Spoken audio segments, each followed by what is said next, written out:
The Punisher, Season 2, Episode 3, Trouble the Water.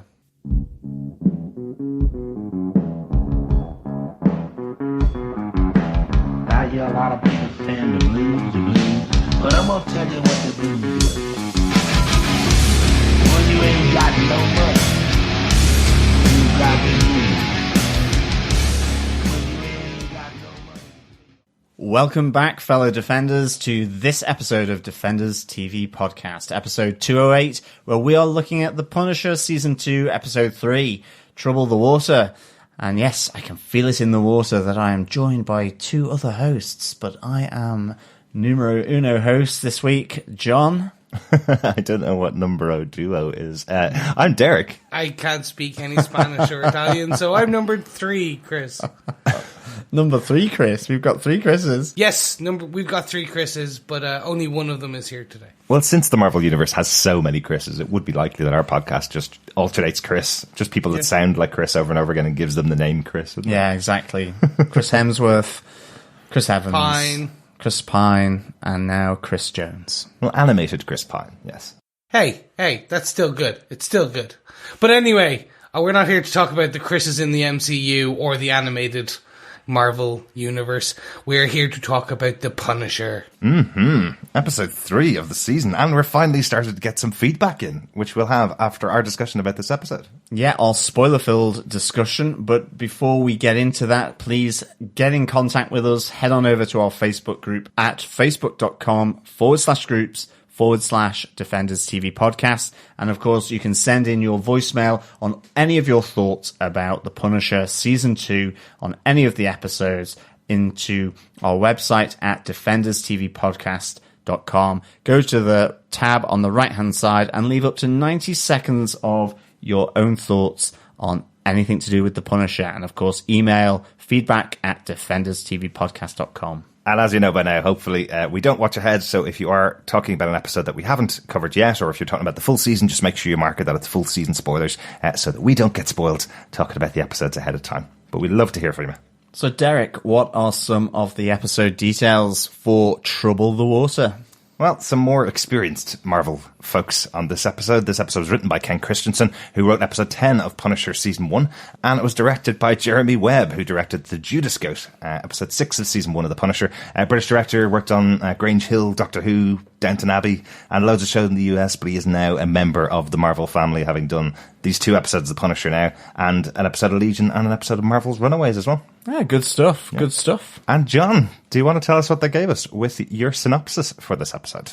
Sure. Frank Castle still going by Pete Castiglione and Rachel. Or maybe that's Amy. Susan, Peggy, or Stephanie are under guard in the Larkville Sheriff Station. As the police get closer to unraveling their identities and their secrets, the man in black is waiting outside. After shooting one of the officers in the gut, he makes an offer to the sheriff to give up their quarry or risk their colleague bleeding out and their own lives to protect them. Meanwhile, back in New York, Billy Russo gets triggered by his therapist when she pushes too hard in one of their sessions. After taking out the guards on his room, he goes on the run, but not before he removes his mask. I got it right. Last episode, I said, does he go on the run soon? Because he'd said he's been working out but hasn't had the opportunity to run just yet. Next episode, there he goes, off running. Yeah. Maybe they should have given him some better workout facilities and he wouldn't have gone on the run. Yeah, well, I was thinking, because he took off the mask, all that running, that the stitches would slowly come undone and his face would fall out. Pretty sure that's not how the anatomy works. No, I'm sure it's not, but... It's like, oh no, I have a stitch. My skeleton falls out of my skin. That's not what I meant. I know you're a doctor, John, but not a medical doctor. No, not a medical one. No. But nonetheless, I was kind of thinking it was going to really hurt. But let's get into our top 5 points, because we don't want to spoil anything just yet. Yeah, no, exactly. Bullet point 1 then. I'm on a mission from God.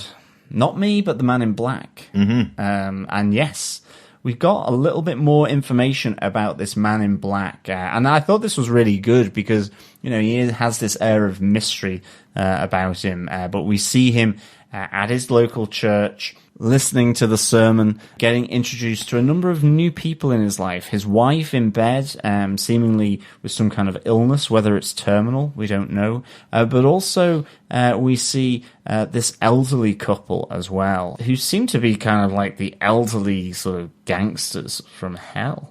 Well, the Christian pastor does call them their patrons, so they're the ones that are kind of supporting this church and keeping it going, flowing money in and out of it, I presume. But yeah, it's really interesting, isn't it, that we have this character who we don't still know his name at this stage. We know that he has kids and we know that he has a wife, and they're taking care of her. It seems like they're supporting her with medical treatment as well. As Anderson Schultz, the older gentleman, says to him, we're trying some experimental treatment that's working quite well in Germany right now. So we see that that's happening.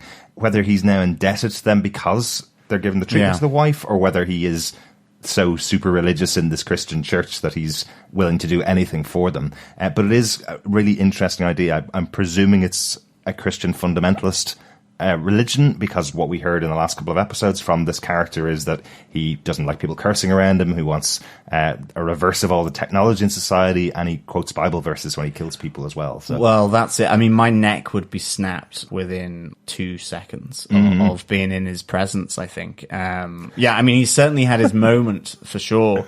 He's had that road to Damascus, or that conversion to the church. I love the fact that you saw all the old tattoos that had been kind of removed or attempted to be removed. So he looked like he had tons, doesn't he? And it doesn't look like all of them said "I love Mom" on them. I'm sure one of them did, but there were definitely some evil looking, like a death's head tattoo as well. There was like on one lot. Shoulder. Yeah, there was a lot. So I'm getting the feeling that he's a converted white supremacist. Very much so. You had one of the Nazi insignias. You had an SS on him. You saw the death skull, one of the death skulls. I don't think the religion he's in is Christian fundamentalist or anything like that. Because if you looked at the church, other patrons of the church or followers or the herd, they're all dressed normally. But then it's him and his 2 children who are in that almost Amish style, big time Christian garb. So do you think this is more of a cult then? So almost like maybe a far-right cult or a Nazi cult that is kind of masquerading as a church, but then he is quoting the Bible, so... Yeah, no, I'm getting the feeling that he's just part of this church. He just goes there. That's his community church, and that's the town's church. I believe that Anderson is potentially like one of the most influential people in the town, probably, think country kingpin style. I like it. And he is probably funding it in order to get the Man in Black's skill sets underemployed. So just to rewind that, so basically you believe that the church itself has no connection at all, that Anderson Schultz, Eliza Schultz are heavy patrons in the church as they're introduced, and the Man in Black is their weapon, effectively being used by them and them only, and not the church. I think you're pretty close on that from what I can see in the episode as well. I know what you mean. It's always one of those weird readings, because he's quoting Bible verse. You assume that everybody that's quoting Bible verse in the episode are all combined together. There is just one weird moment where Eliza stands up in front of the community and says to them, "We used to be torn apart. We were never a brotherhood before now. We've worked really hard to make this a brotherhood, to bring this whole community together," which on its own is fine. And then it cuts to Anderson, her husband, talking to the Man in Black, saying, "We need your help to save one of ours because he's been thrown to the lions, like in the Book of Daniel." So it feels like there is a bit more maybe to the community, and we're seeing these 3 people particularly pulled out. So I'm still not sure whether it's a full cult or whether they just happen to be members of the church. Well, also, part of me, because I did think it was going to be a Christian fundamentalist cult, I don't know, maybe it could be something along the lines of that the Schultzes are part of the main families that control the town. It was a coal mining town or something like that, and they've helped bring everything back by doing X, Y. I don't think the church is involved. I think it's just he is crazy fundamentalist, kind of quoting Bible scripture and things like that. That being said, and we'll get to the main points later, when he calls in this army of his, it's more the militia. He has an armed group of like heavily trained ex-military who are indebted or will come to his beck and call. Let's hold that, because we're going to be talking about one of the members of the group a little bit later on. I do have a theory about what you're talking about, Chris. Yeah, I mean, I think there's still a lot to uncover with this guy, and certainly his relationship with the Schultzes and who they are, you know, who he is, what he wants, what he's doing, and who he works for, you know, whether it is that old couple or whether there's a bigger thing at play here, for sure. And yeah, I mean, for me, I definitely think it's some kind of cult or sect of some description that's certainly has got that military background. But just one final thing on this point, I do think it's very interesting the way he treats his wife. We hear the Schultzes say to him, your family be taken care of when you're off on this mission that you're going to. We see his wife in bed, we see him dealing with his kids. And then his wife asks him where he's going, and he quotes Bible scripture at her again. He says, in the Bible, the left hand should not know what the right hand is doing, lest it betray the right hand. That's a really cruel way to treat your wife, who's lying in bed sick, effectively, who you're going to be leaving behind and leaving in the community's hands while you're gone off on a mission. He doesn't seem to have any kind of soft side with her. I think it's quite interesting, quite telling about this character. Yeah, I think that. I think there's definitely a very strange, hard edge to the character. And I want to know more. Yeah. It's kind of like I'm speculating now just because, like, I'm hoping the flashback episode of this season is him. Right. And we get to see his full backstory, because I think that will really strengthen the character, similar to what it did to Vincent D'Onofrio in Daredevil. Yeah, hopefully it's not just these 5 minutes at the beginning of the episode. Exactly. That are flashback Absolutely, of the series. yeah. So on to bullet point number 2. It's interrogation time at Lark Hill Sheriff's Office. We have Frank and Amy. Frank in the cell with the woman from the knife gang, and Amy in the office with a lot of aliases going around. I mean, I've been calling her Amy, but we hear Rachel, Susan, Stephanie, and finally Peggy, just as the officer says you've got more aliases than Carter has pills. So nice little Peggy Carter moment or insertion there, whether by accident or design, which was, nice to hear. It definitely perked my ears up when he was just listing off the names. You know, as always in the Marvel shows or Marvel movies, when you have a list of names, you're always trying to go,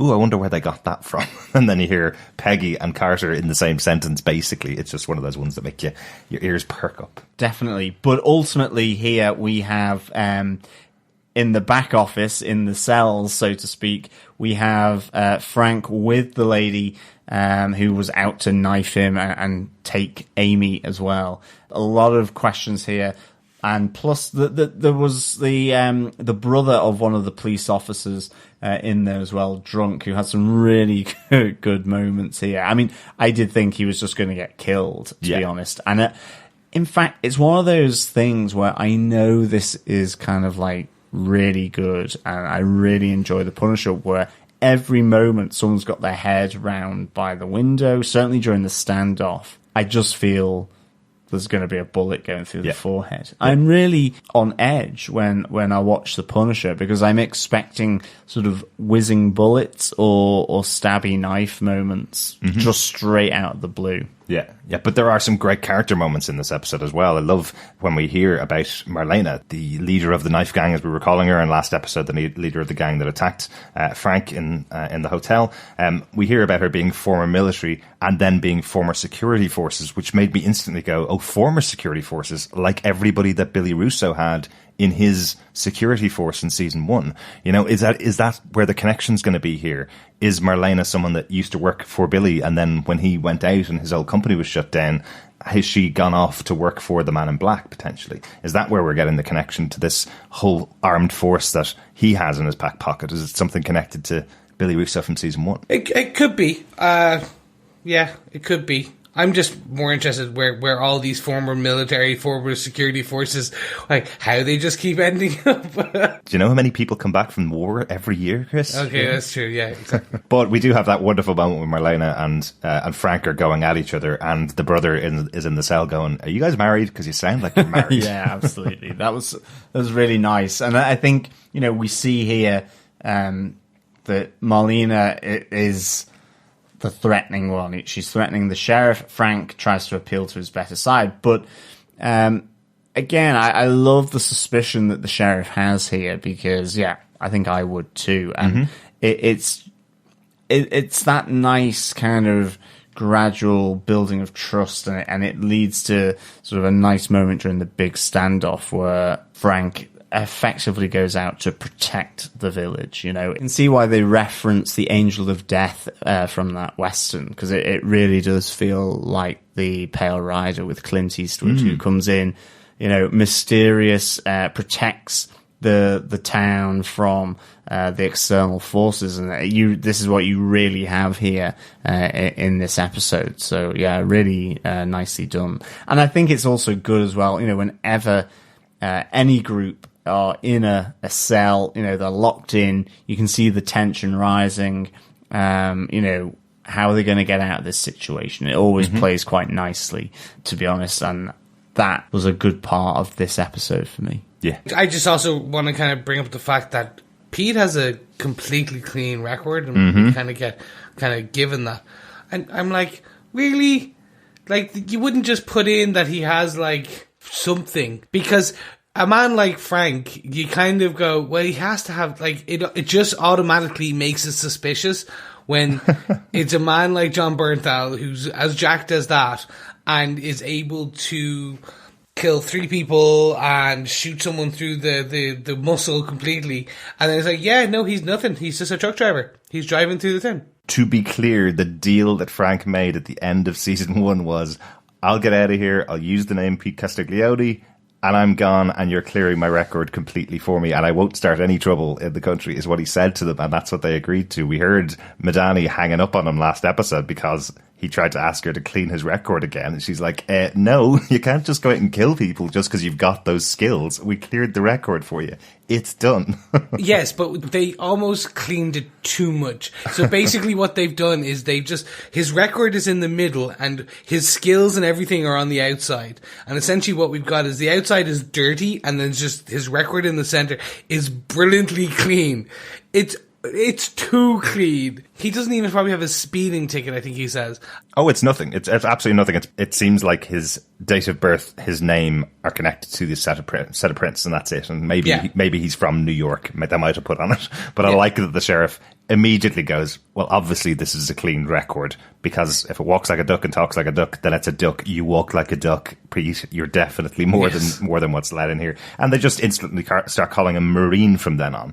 Everybody in the police station calls him Marine from that point onwards, really. So they all are aware that this isn't a true record of him. But I did like that other scene that we got in the episode where we have the sheriff after taking everybody in and processing at least Frank and Marlena. We see the lieutenant from episode 1 turn up, the guy that was told by the man in black to keep his people out of it. We see him turn up with the man in black to try and interrogate Frank and Rachel and take them into custody, and the sheriff completely refuses, which I think was quite interesting. He immediately tries to stand in the way of them and goes, we need to get one of those signs that says management reserves the right to refuse that was nice. Service on the wall, you know. Nice little moment.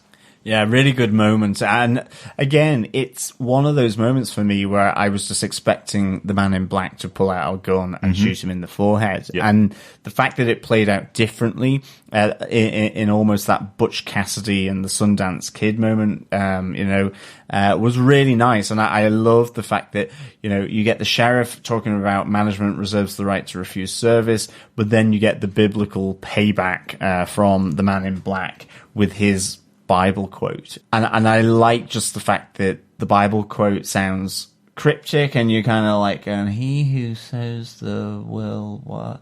And you know, whereas management reserves the right to refuse service, much more to the point.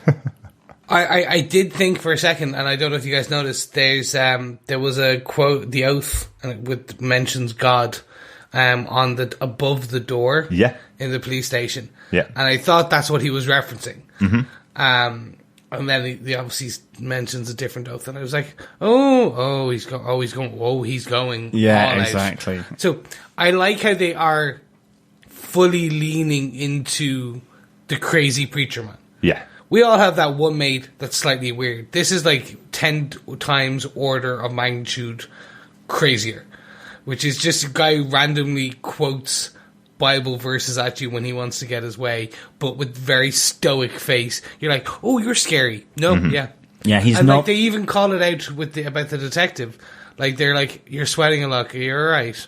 Yeah. Obviously, he's like, you don't know what this guy's going to kill everyone. Yeah, exactly. Yeah. And, I mean, yeah, he's not the most riveting of conversationalists, is the Man in Black, to be honest. I mean, to sort of converse in Bible quotes must be really, really hard and difficult. But I should have also mentioned that the actual Bible quote that he does say is, he who sows the wind will reap the whirlwind. So yes, and the whirlwind does come. It certainly does. It certainly does. Like, this is an absolute threat from the Man in Black. He's asking the sheriff, did he swear an oath to God, so that he knows when I quote Bible verse of this guy should be versed in the Bible, effectively. That's the whole point of him checking with him, did he swear that out to God, and then quoting this Bible verse at him.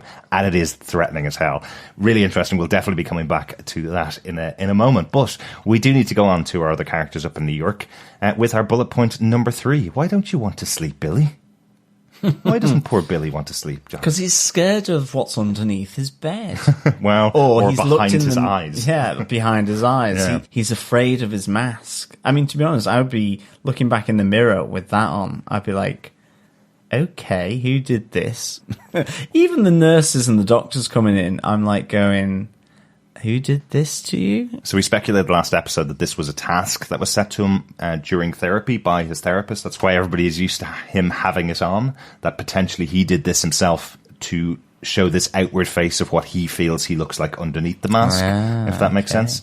Because it does seem really weird, especially when he goes around the wards or walks around the hospital and nobody gives him a second look with this really weird mask on. You know, you would get second looks from people around the hospital, wouldn't you? Unless it's part of your therapy potentially. Yeah, okay, definitely. No, yeah, and I'm kind of hoping that the fact that the mask has come off, that it returns later. Maybe. Because I find the mask to be slightly more ominous than anything they could do to Ben Barnes. Yeah, exactly. He's too good looking. So I'm like, just give me the weird, wacky mask. I know this is a very grounded show and this is what these shows are about, but I do love sometimes my comic book elements. So like Daredevil's powers, or in this case, someone probably wearing a costume. Yeah, and it's also very Halloween as well, you know, with the mask.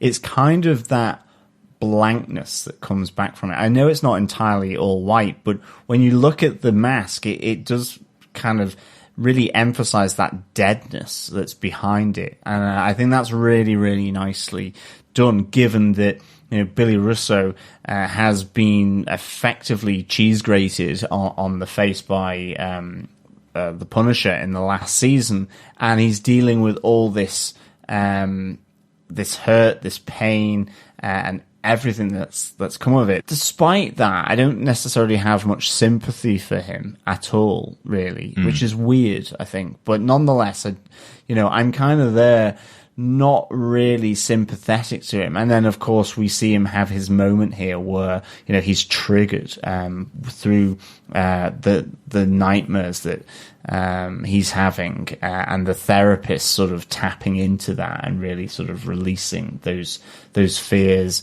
And then, we see that Billy Russo is back. It wasn't smart, really, was it? As a therapist, you know, like, she does claim that she's a really good therapist and she's been dealing with Billy for months and months on end. And then she pushes him this far to the point where he's about to hit her, and then in come the guards, and he kicks the living hell out of them and electrocutes them on the floor. Like, this is really Billy Russo's fighting ability back at the very least, if it's not himself. I know what you're saying about not having any sympathy for them. What they tried to do in the first couple of episodes was just those couple of scenes is just say, well, he doesn't have his memories, so have a little bit of sympathy for him, and have the therapist kind of reiterate that over and over again. So you're supposed to have some kind of sympathy for him. But you're absolutely right. When this happens, when this twist happens, you're kind of going, no, he's being punished the way he should be punished for the things that he did in season 1. He is getting that punishment. And then he's just back again out into the street, you know? Yeah. And I want to recant my, I don't want to recant it fully, but I do want to recant slightly my theory about the psychologist Dumont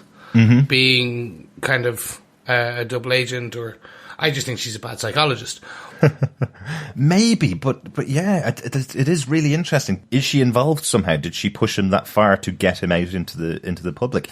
You're right, Chris, that you never know with these shows what's going to happen in episode 8, where you find out actually she was the one that was put there to get him back out into the streets. You know, it's entirely possible still.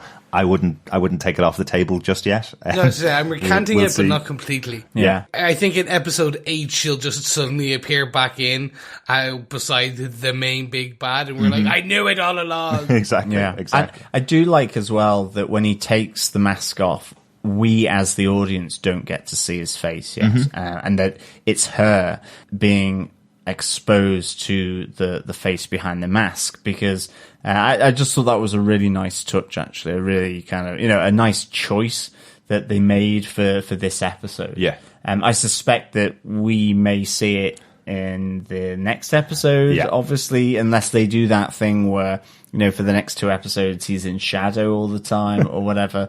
But It'd be like Maris in Frasier or something, that he's just off screen all the time, and people are talking to him off screen facing the opposite way. Or, who was the neighbor in Home Improvement as well, where you just got to see his eyes and stuff. Just one thing I want to point out here, because I have been seeing, and we always do, we see criticism before shows begin. People have been making this comment about Billy Russo being way too pretty to be Jigsaw. There's no way you could wreck his face as much as they did in the Punisher movie. But you know what? They messed up the face of Dominic West in that movie so bad that he could hardly talk or act through the prosthetics that were on top of his face. They're not going to do that with Billy Russo in the TV show. I'm guaranteeing that's not the face that we're going to see in the next episode. But also in the comic books, he's the one that fights against Punisher over and over again. And he regularly gets his face beaten in over and over again, to the point where it gets really bad over years. So the first time after going up against the Punisher and having this moment in the fairground in season 1 is not going to have him with a mashed up face for the whole of season 2. There'd be no point. You wouldn't be able to have a main character. So I'm not expecting to see Quasimodo next episode on Ben Barnes' face. Yeah, I'm with you on this. Too many people were expecting Quasimodo. Too many people were expecting the Elephant Man with stitches, and I get that. Jigsaw was introduced 30 plus years ago. Comic books needed to be a bit more larger than life. The characters were larger than life. So now what we're getting is the more grounded version. And to be fair, what really just happened to him was his head was slammed, as we saw, into glass panel repeatedly and dragged once. That was it. So the level of potential scarring with a good doctor is not going to be that bad. It's not like they're going to pull off mass amounts. But that being said, I do hope that they do keep him in shadow for a while, and then they show them face, it's going to be somewhat scarred, and then they put him back into the mask. Maybe, but I think what they're really going to go for here is the emotional scarring that's happened to Billy Russo. That's why his mask is so messed up, really. And yeah, possibly he'll be hiding the face behind the mask for the rest of the season. But yeah, I just wanted to make that point, because I'm really not expecting to see the Punisher Warzone version of Jigsaw in this TV show, because times changed and it's going to be different, obviously. So we've got various different versions of the Kingpin over the years. We have our Netflix version, which is very different to the Into the Spider-Verse version, obviously very different to the animated series version, very different to the original Daredevil movie version of Kingpin. So this is going to be a different version, and I'm well up for seeing Ben Barnes in the next episode, obviously. Yeah. I think another great thing about this whole thing with Billy is we see, the obsession of Madani as well, who comes to the hospital once she's heard that he's on the run. And I think it's nice we get Detective Mahoney back, and he arrives in to really kind of stake out his turf, really, to say, look, Madani, the reason why you're not on this case is because you're too close to it. You should never have been here, and this is my stuff, so get out. But and she has a nice little kind of attack on the Dumont, the therapist. Again, she is convinced Russo has always been hiding behind the mask, and now that it's revealed, she's kind of going, could you not see that he's been playing everyone. And I do like the fact that she comes back to Madani to say, are you saying to me I can't do my job, that I can't tell when someone's faking it, you know? Yeah. And I really, that's nice. You don't get that too often, you know? So this was a nice little thing. I did like seeing Mahoney, though, for sure. Yeah, it was great to see Sergeant Brett Mahoney right the way back from I think episode 1 of Daredevil. I think was his first episode on the show. He is a detective now, isn't he? Yes, he is Detective Sergeant Brett Mahoney, getting all those promotions from all the work with the Defenders he's been doing over the years.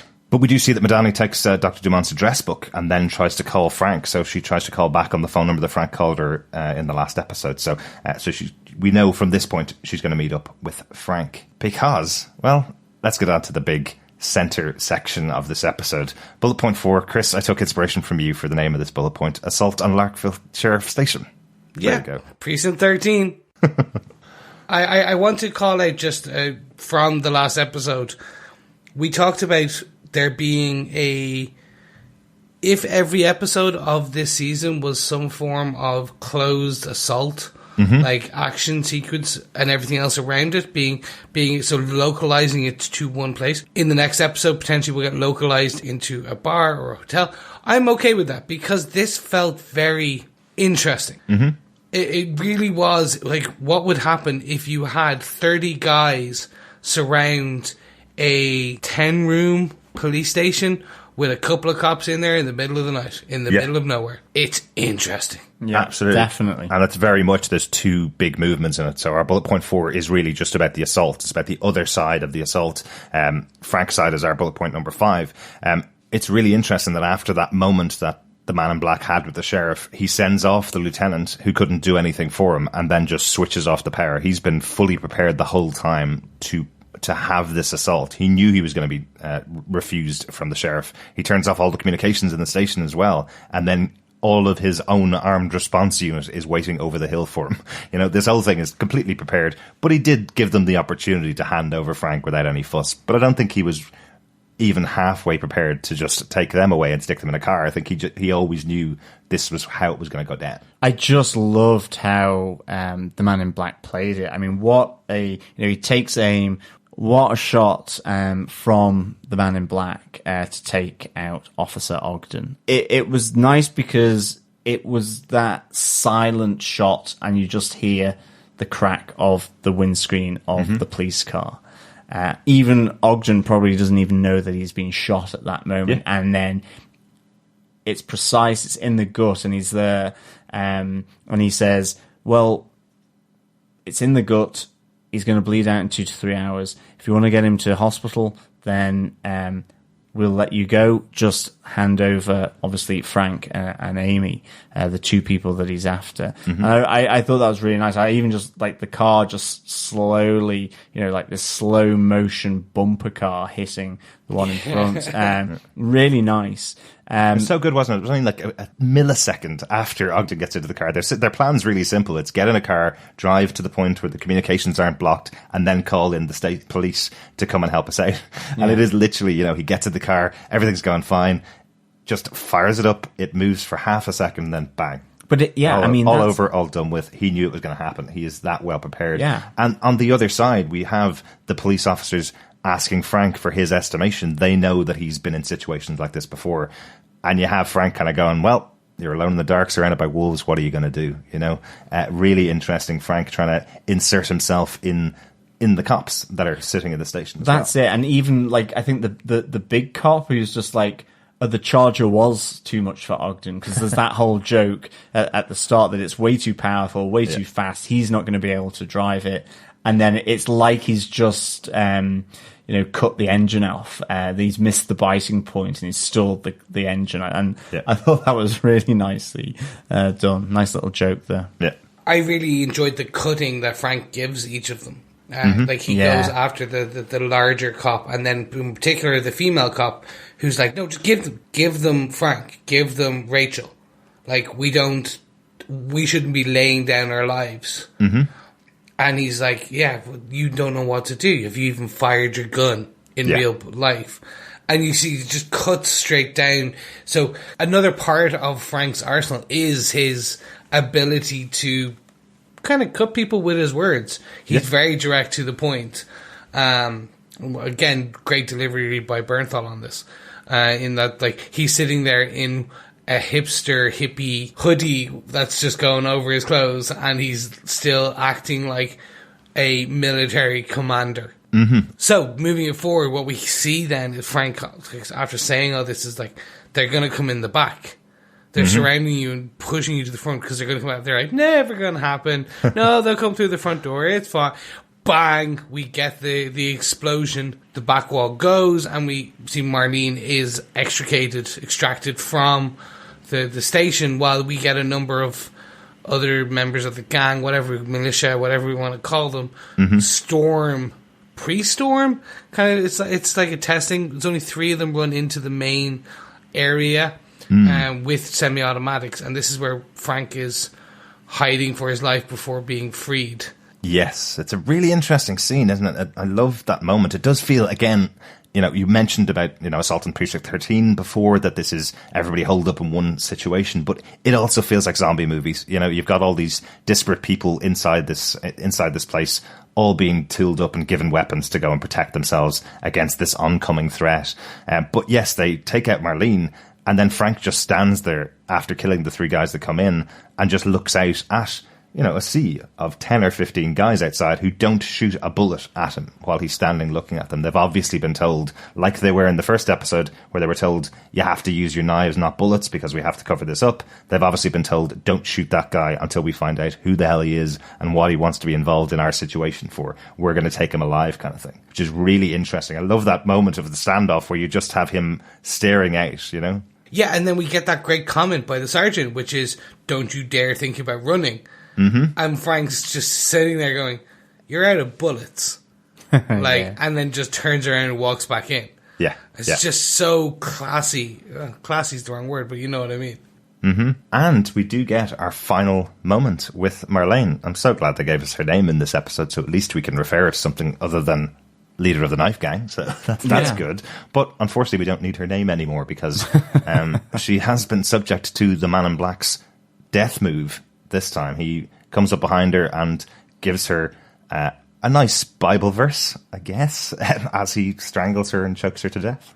Yeah, I mean, obviously he doesn't like failure. No, absolutely not. So, yeah, Marlene gone. I thought, because I was like going, oh, okay, so he is that fanatical, because it's just Frank talks about them testing the defenses by effectively, going it through the back, but, they've just rescued her and then he kills her, so I was like, okay, yeah, he is that fanatical. Yeah, it feels like he would have also created this plan, not just to get Rachel and Frank, but also to get Marlene back to kill her, to punish her for not doing what he wanted her to do.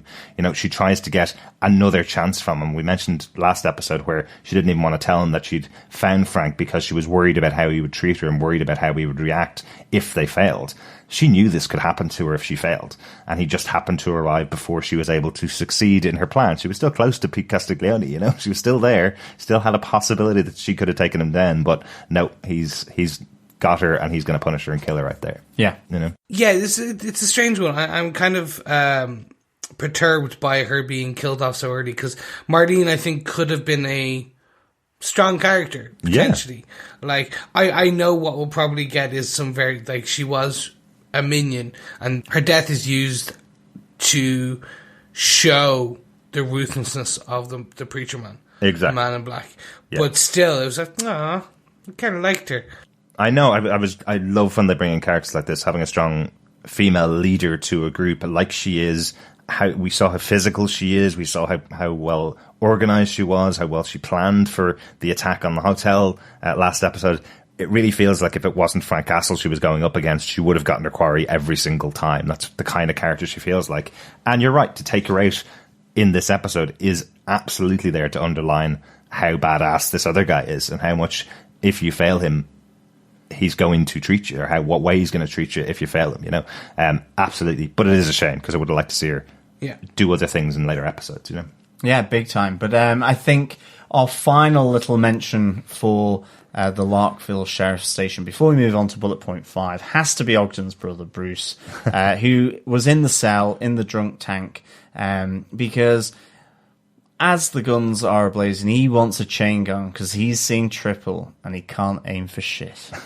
What a great line. Probably my favourite line in the episode. I love that moment. I think that's hilarious. Just this idea that he just wants this railgun to take out everything on the horizon because he just can't see anything. He's still off his face after quite a heavy night. He says that his own brother is the one that put him in the drunk tank as well, which is really harsh. It's like as if, well, I can't bring you home and watch you, so I'll just stick you in this in the cell. You know? Yeah, exactly. Those are usually, in most TV shows, those are the characters that get killed off immediately, aren't they? The ones that aren't supposed to be in the situation. Exactly. And they're funny. So, it wasn't him. I'm glad he survived the night. Mm-hmm. Yeah, or the other ones are, it's the last day before retirement. I was expecting the larger kind of police officer say, I've only got one day till I'm supposed to retire tomorrow or next week. I was expecting that pass away line just as a nod. But instead, what you get is, I'm really hungry after the whole siege. Is anybody else hungry?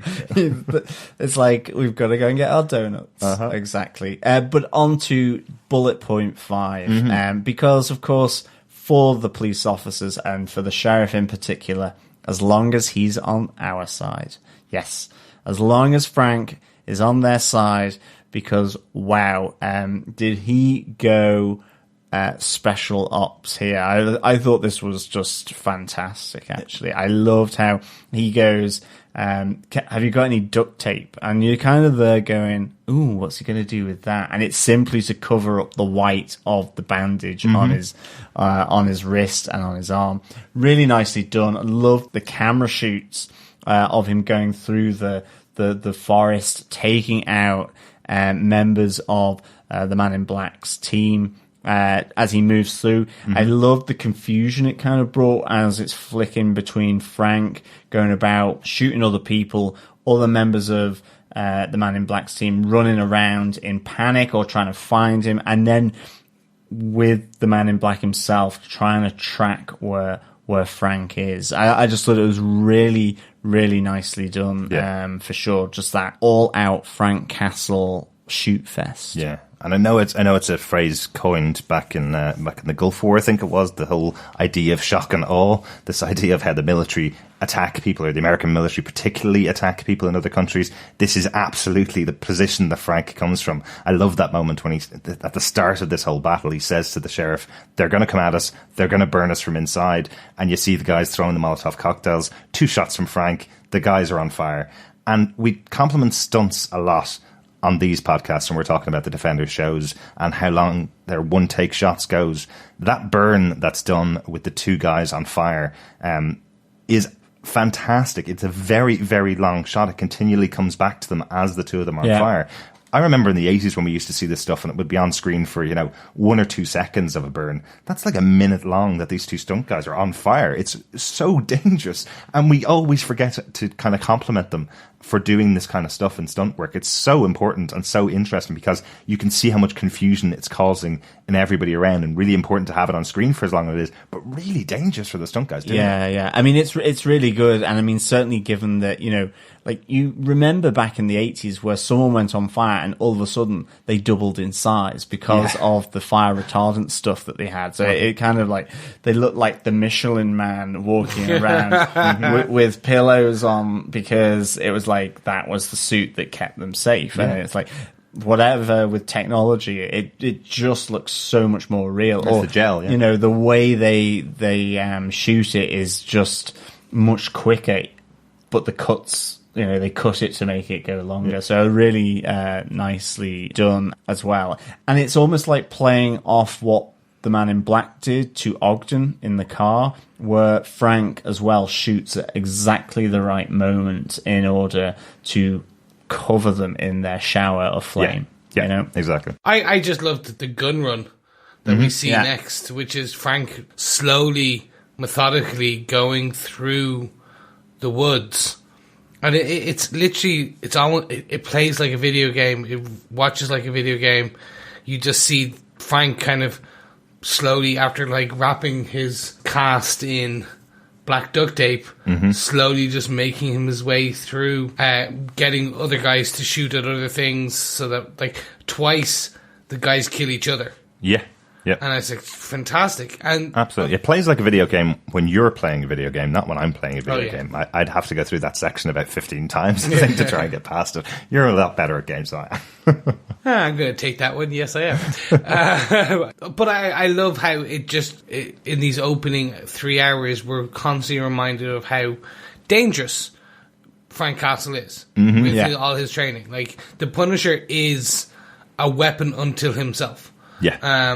All that training just automatically kicks in, even with a broken hand. Yeah. And he gets really good. Unfortunately, the Man in Black kind of is just about to get Frank dead to rights, and is about to squeeze that trigger, and then Madani and Homeland in a fantastic helicopter show up. Yes. And interesting one, that one, isn't it? Yeah, it was great to see. I didn't know where this was going, how it was going. Like, I was like, oh no, Frank's going to get shot in the shoulder or something, and there's going to be a big scrap, or he's going to start barking again. I don't know. But we get Madani. I wasn't sure. It looked like for a second that the spotlight was on the Man in Black, and then he but it was actually just it looked like it was. So it was actually on Frank. Yeah, he does get away, definitely. It's a really interesting one, isn't it? I'm wondering, do you think it's possible that all of the gunshots that were going on and all the fighting that were going on could cover up a helicopter that was that low to the ground and its arrival? I'm not sure whether somebody would have kind of gone, there's a helicopter on its way from a mile or two away in a very quiet area. But I did like it. It kind of felt like there was a switch on and the spotlight went on and the helicopter was already sitting directly above them. Silent running helicopter from Homeland? I think so. I mean, but you could say that about them just firing at the police station, that anyone local, because yes, it's remote, but they don't plonk a sheriff's office where there is no community, keeping the local otters or beavers in order. But it's kind of like, so I was kind of, with just them firing that, well, the neighbors are going to hear and they're going to go like, okay, I'm going to call the police. So you're right. I was also wondering about the helicopter, but it's just like, you've just got to roll with it. I think, at this moment. Of disbelief. Definitely. That's I mean, I did wonder whether the Pilgrim escaped in the end, because he was caught in the spotlight of the helicopter. And then he just vanished. And I was like, surely the helicopter could follow him. And like, how did he get, into the wind, really? So I don't think that was the plan, judging by the rest of what happens in the rest of the episode. I don't think the plan was to take down this guy that Frank is up against. Remember, Madani doesn't know anything about this. Madani's not there because she got called in by anybody. She's there to pick up Frank because Frank called her and said, I need to get out of these charges. And the reason she's there to pick up Frank is because, well, Billy's in the wind and she needs Frank back. She needs to tell Frank that Billy's looking for him. Yeah. Because that's the moment when she lands, she tells him, kind of have a little bit of bad news for you, Frank, But I think that's the reason. So they do let the guy go that's been shooting at Frank because, well, they're not there for that. They're there to pick up Frank. So we talked about it last episode, Chris, that the second episode of the show, because it was written by the showrunner and directed by the same director that did episode 1, that it felt like the second part of a movie. This felt like the conclusion of the movie. Really? Yeah. Kind of should have waited until this episode to say it, really. Because we do have the final shootout. Man in Black runs off. Frank wins. And we have him getting his record expunged again in 2 different ways it could have happened. You have Madani saying, I'd like it to be official that it gets removed. No record at all of him being there. And the sheriff kind of telling Frank, well, I was going to do that anyway. But I was going to do it and let you walk free because you saved us. So that kind of feels like an ending. As they board the helicopter to go off to New York. I love that little moment where you've got Madani and Frank knowing exactly that they're going back to New York, and Amy's just looking at them going, well, why am I going? Yeah. But they're in Michigan, aren't they? Yeah. That's a long way to Tipperary. I mean, New York. I'm in agreement with you that this feels like the end. Like the man is about to walk off into the distance again. Yeah. This time going to New York. And I kind of do hope that we get these... They're not self-contained because we've had other threads, but these tight 3-episode arcs is probably the wrong thing, but like we have what, guts of 3 more plus 1 finale, Right. so potentially you could have the next bit being about Frank chasing down Jigsaw, then we have something else, and then something else, but there's all these threads in between. Like, so Rachel's not the focus now for the next 3 episodes, but Billy is, and Madani is. So I don't know, it felt like a good 3-hour season premiere. Yeah, definitely. Yeah. But of course, this leads us all back to New York, and effectively Billy Russo getting involved. So it'd be nice to see a bit of Billy and a bit of the Man in Black sort of involved in the Punisher's life, I reckon. Yeah, absolutely. We talked about it often on these shows. You know, unfortunately, we're getting to the end of a lot of these Defenders series, and we've talked about it often that we're not sure whether they've cracked this 13 episodes and how to make them. Some people do 13 episodes of an entire film. They expect people to sit down for 13 full hours without any breaks and watch it from start to finish like you would watch a 2-hour movie. Some people do it in arcs like this seems to be, where it's a 3-episode arc, which I think is probably one of the best things and one of the most relevant things to Netflix audience, as the only information we ever heard from Netflix is that people watch 2.5 episodes at a time on average. So doing a 3-episode arc where you have a kind of definitive end after the 3 episodes is probably a pretty good way to do your show, right? If you're going to have 13 episodes, you know? Yeah, no, I agree. Yeah. And I think if someone is joining Punisher Season 2 for whatever reason as a first entrance into this will pique their interest enough, I think. Yeah. It would give them like, okay, well, that was a good 3 hours. I want to see what else they got. Like, this is done. Like, I know this is the level of action. This is the kind of level of intrigue we'll get, the drama we'll get. So I think that's going to be interesting to see. I also think they did it for probably a pacing reasons. In order to go, well, we don't want to just do a full explainer of everything in the first 2 episodes or episode.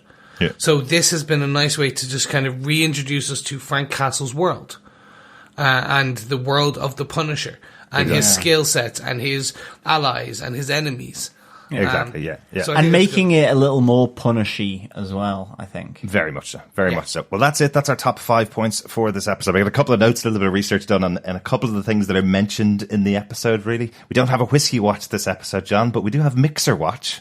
Yes, we do. We just have Coca-Cola. It was a nice little moment where Amy says child services are coming. Do you want to tell them you neglected the nutritional needs of a minor by not giving them a Coke? So certainly a bit of Coke there. And Definitely of course, think there's some sponsorship in there from Coca-Cola for this episode. maybe. And of course, we didn't see the Punisher pouring Coke onto his bum like we did see with the whiskey in the last episode. That's true. I did actually miss the podcast that had the best whiskey watch ever. True. But you did see the episode, so it's all right. I did, exactly. The other thing that was mentioned in the episode by the Schultz family is the Book of Daniel, the story about Daniel and the lions, where they say that one of ours has been thrown to the lions. There's a reference to a Bible passage about Daniel who continued to pray to God even though he was working for a king who had already outlawed it, so he was thrown into a lion's den.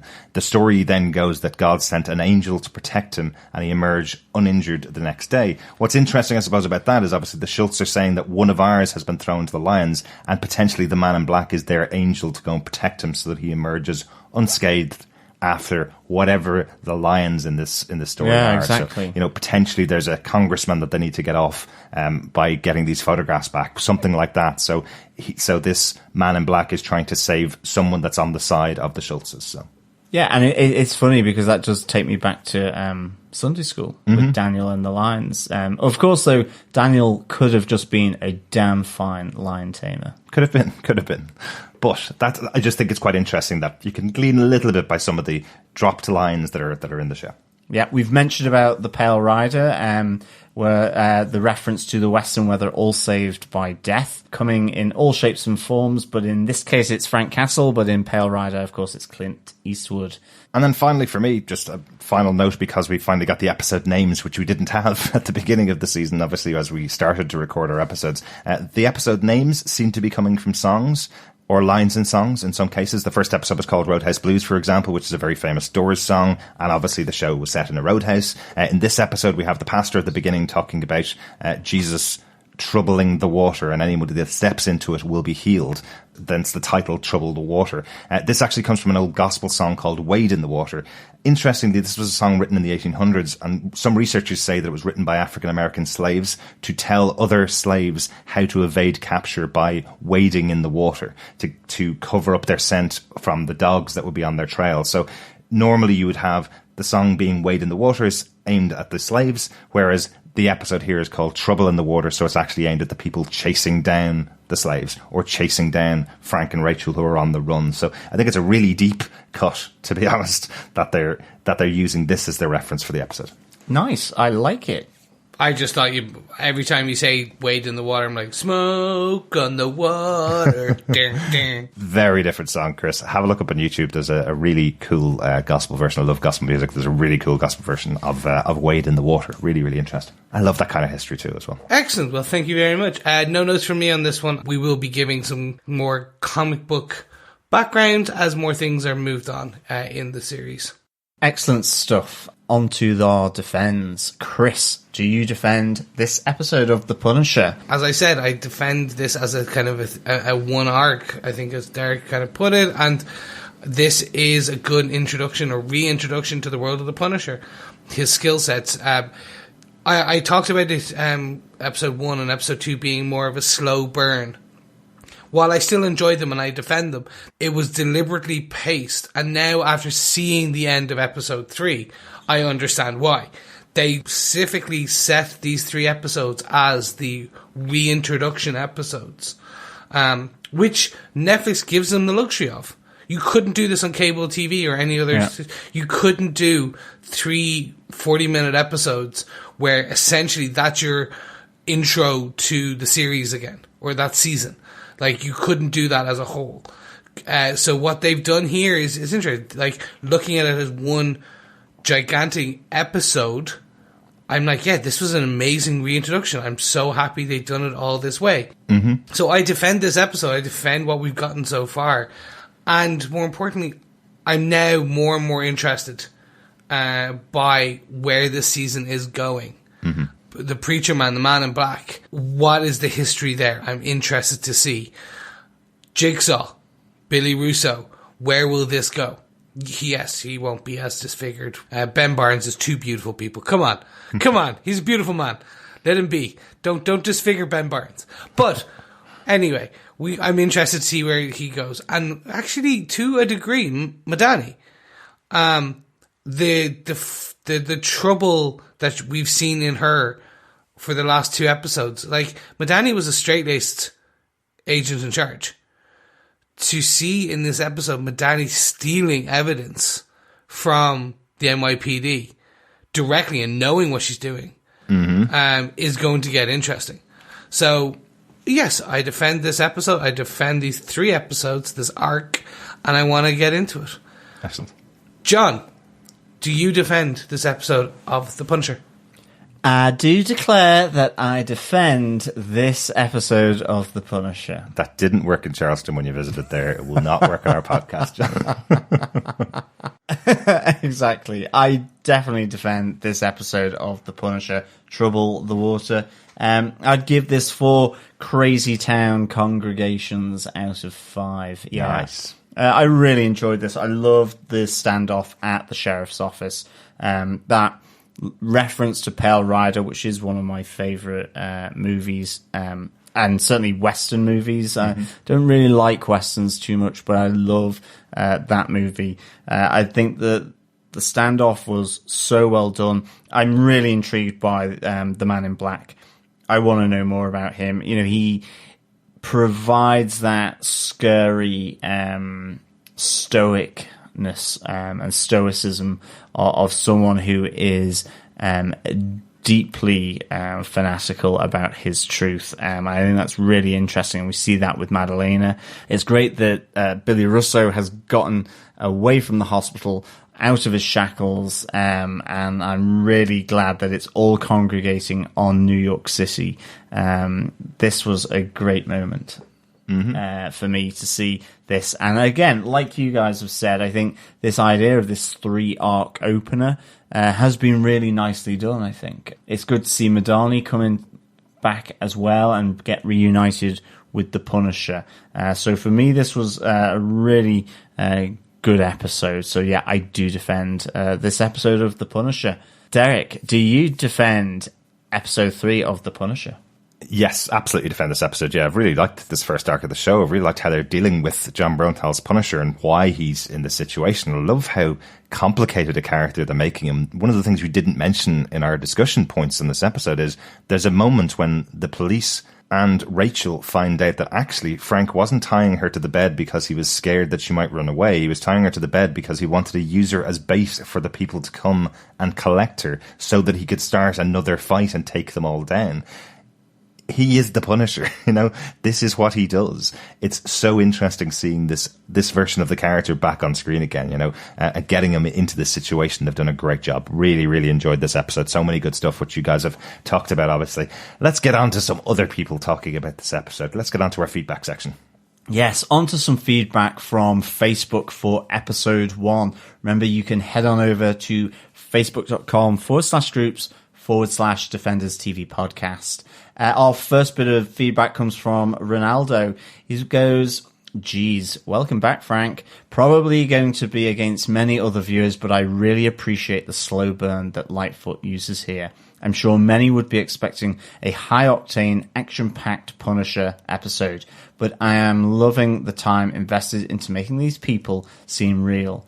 We get snippets of the crime syndicate to come, but the majority of this episode was fleshing out Frank as the stranger in the small town. Anyway, just wanting to say it's great to have another Netflix Marvel show to watch. Jumping to the next episode now. Yeah, thank you, Ronaldo, for that feedback. It is. I think the slow burn works really, really nicely. I thought a lot of the slower storytelling, even from Daredevil, really was nice. It kind of just injected a different pace into things. And you're right, you get to know more. And I think that small town, the Drifter coming into that town, it's such a iconic American kind of story, I think. And it's nice to see these comic characters being put into that kind of context, I think. So I really enjoyed this. Yeah. Rebecca Hurt also gave us some feedback saying, okay, so far, like the slow sense, but already seems a bit more punishery than the last season, which is fine. He's developed, and I'm glad he's worked on his stamina. Yeah, I think even he's glad he's worked on his stamina to run around that forest. I think in episode 1, there's a different type of stamina being used by Frank Castle with Beth the bartender. He used a lot of stamina in episode 1, didn't he? That stamina. Yep, he's worked on that too. It comes in handy in the next episode. See, I like this. Both Ray and Rebecca thinking that people wouldn't like the slow pace, but yeah, we definitely have been really liking the slow pace. Cale Hensley also says that the last line from Frank after he's asked if there's any more coming and says, I hope so. Man, he's definitely working out some stuff, isn't he? No, he certainly is. Absolutely, Cale. Yeah, that's a very Punisher-y moment at the end of the episode. Definitely. Bob Phillips says, lonely warrior with a heart of gold, and the stamina of an adult film performer is with us, it seems. Indeed, he is. Yes, if he wasn't killing people, he could be doing something far, far better. Bob Phillips goes on to say, I'm getting the strong impression that betting Frank is very bad for your family and self, and was quite pleased that Beth didn't die in this episode. Me too. A bit less pleased we might have the dead bro walking trope, and hope we soon get a black character who survives, and while I doubt it, maybe a non-straight one. But enough of the whining. I actually enjoyed this reintroduced Pete and the rescue dog, I mean Runaway, and I'm guessing we're going to track down and destroy another crime gang, but there's a hangnail from season 1 who might get in the way. Thank you, Bob, for the feedback. It's certainly, yes, it seems that Frank and getting jiggy with him is very bad for you in many ways. And primarily because you generally either get shot at or attacked or held hostage or kidnapped. So yes, stay away from Frank Castle, people. Well, never invite him to spend a second night in your bar, definitely. If he's saying, Yeah, I'm exactly. leaving town today, let him leave 10. Don't ask him back, definitely. I totally get what you're saying, Bob. I'd love if this show could actually avoid some of the tropes. I think they're going to, and I think one of the things that's interesting taking these 3 episodes back to back, I think we're seeing some different plays on what you might have thought was happening in the first episode. As we said, Amy being the, put upon teenager who's supporting herself, and she's just got a plucky bit of courage and she's a bit sassy is what you think in episode 1. And then you find out actually Frank's been using her to try and get into a battle with some people he can kill. That's a little bit of a twist on the old tropes, isn't it? So I like that. And I like the kind of changes as the episodes are going on. I'm hoping they continue to do that throughout the rest of the show and the rest of the season. Yep, so we're going to move on to episode 2, gents. And first of all, we got feedback over on Facebook, where Ronaldo says Rachel's insistence to lie and put herself and Frank in danger is a little annoying, but it's early days, so I'm sure we'll learn more about her soon. Motel owner brings some light relief, and it's seeing Frank dig deeper into his killing vice, which is a treat to see, no longer caught off guard. Frank's skill as a trained killer is thrilling to watch. Mm-hmm. I'm a little less interested in Billy and Madani now, and find myself wanting to see more of Frank and Rachel's predicament in custody. Thank you for the feedback, Ronaldo. Yeah, well, you do. You get a whole episode to see about their predicament in custody. I'm right there with you on the last episode regarding kind of Rachel and her constant lying. We don't get much interaction as of kind of episode 3 or background. We're getting teased, but I'm interested to see where the character goes. So right now, yeah, she's less annoying, more kind of background. She's obviously central to the plot. Yeah. But trust me, I think I'm assuming they're going to lean more heavily into her, and I think we're going to get a good character there. Yeah. And I think, Billy and Madani were kind of just sprinkled into the first 2 episodes because that would be the question after coming out of season 1, what happened to the 2 of them, because the last time we saw them both, they were both taken off to hospital. So you kind of want to check in with the 2 characters. So I know what you mean, but I do think the bits we saw in episode 1 and 2 were so small, so slight that you didn't really feel like there was much of a thread. And of course, with the huge moment at the end of episode 2 where the cops come in and take Frank and Rachel off to the sheriff's station, of course you're going to want to know what happens with them as well. Interestingly, at the end of this episode, we do hear from Ogden, who was the one that was dealing with Rachel most. As he's being taken off to hospital, he turns around to Rachel, who gives him back his $5 that she stole off him, and says, "So Rachel is your real name out of all the ones. You were being truthful with me," kind of thing. I'm your friend. You were actually telling me your real name. And she just looks at him and goes, "No," which I like. Again, 3 episodes in, and we're still not sure who this character is at all because she masks everything. So I kind of like that. I mean, yeah, absolutely, I do. I hope they don't make Billy and Madani less interesting, though, because I think Madani was a really good character from season 1. And Billy Russo, I liked his duplicity. And I hope that they do keep them interesting, absolutely. I think the main thing is that actually the sense I got in these first 3 episodes was everything in Michigan with Frank seemed very different to that New York with the cops, the detectives, Homeland Security and all that. For me, they just really did feel different. And I felt that the Frank scenes in Michigan just felt like a bit of a progression. So I hope that they keep that when they go back to New York as well. That vibe that you get from Michigan.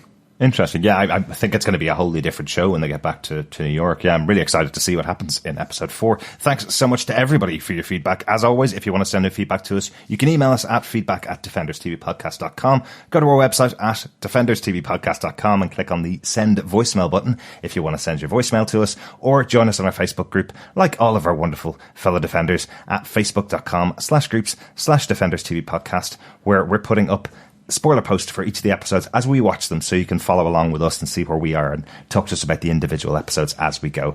Thanks so much for joining us, fellow defenders. It's been another great episode to talk about. Yes, we will be back with our review of The Punisher Season 2, Episode 4, Scar Tissue on Thursday. So yeah, please come and join us over at Defenders TV Podcast. Yes, you see what I said about song names being chosen for the episode titles? I love when we have this. So we actually have some stuff. So Scar Tissue, obviously by the Red Hot Chili Peppers, referencing, I'm presuming, Ben Barnes' face that we may be seeing next episode. Mm-hmm. Yeah. Thank you so much, fellow Defenders, and we'll speak to you again on Thursday. Yeah, thank you so much, fellow Defenders, for joining us. It's always great to speak with you. But at the moment, I'm seeing triple. But once I get back to perfect 20/20 vision, which is kind of difficult for a man with glasses, we'll speak with you again soon.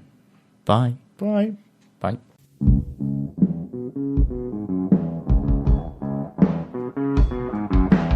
I hear a lot of people saying the blues, but I'm gonna tell you what the blues is. When you ain't got no money, you got the blues. When you ain't got no money. That kind of feels like an ending as they board the plane and go back to New York. So I get. Not the plane. There's no plane in there. What plane? The 747. 747 that nobody saw because they were shooting. Well, they at probably each other. would have got a plane. They boarded the helicopter to the plane to New York. Exactly. Chris, do you defend this episode of The Punisher? That was just a very hard cut. Do you answer this Punisher? Do you? Do you? I'll do you. Well, yes, I do. Thank you for the feedback, Ronaldo. Yeah, well, you do. You get a whole episode to see about their predicament in custody. In custody. Am I saying custody? No, John's saying custardy. Oh. For some reason. I was like, what did I make? Like, It's instead of whipped cream, I suppose. now I want trifle. On trifle. Yeah, I do. You want a sponge finger. We're talking about whipped cream, we're talking about custard, and I'm like, straight away, Where's brain my goes, jelly? Trifle. Where's I my want some jelly? trifle with jelly and some sponge. Yeah, I'm good. nice.